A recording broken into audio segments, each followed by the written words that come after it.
afternoon, sir. Good afternoon, everyone. I am Mark Vizcara, BS Criminology 2nd year. And now, I will discuss my topic. My topic is natural death. Do you know what is natural death?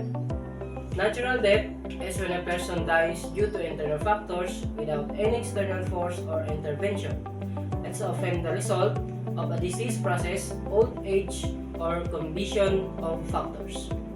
There are most common causes of natural death.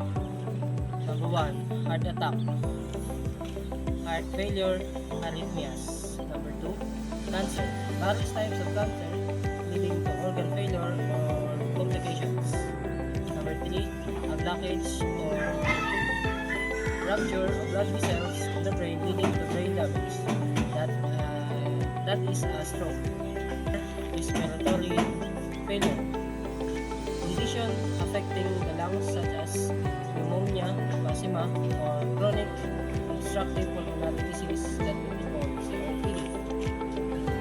Number 4, loss of kidney function, kidney failure, build-up and waste accumulation.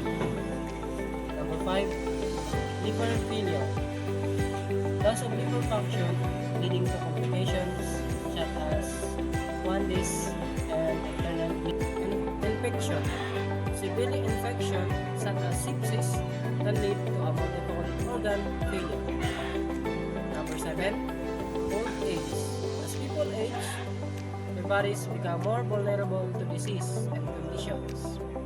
There are some key factors of natural death. Number 1, internal factors. The death is when due to internal factors such as disease, organ failure, or aging. Number 2, lack of external intervention.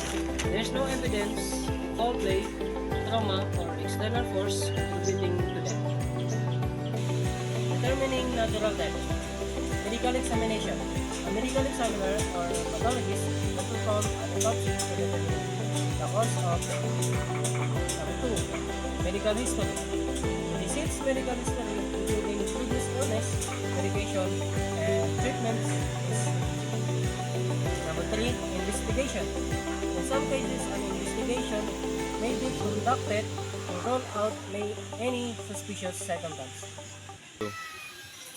The important note, while natural death is a common part of life, it can be difficult and emotional experience for those who are grieving.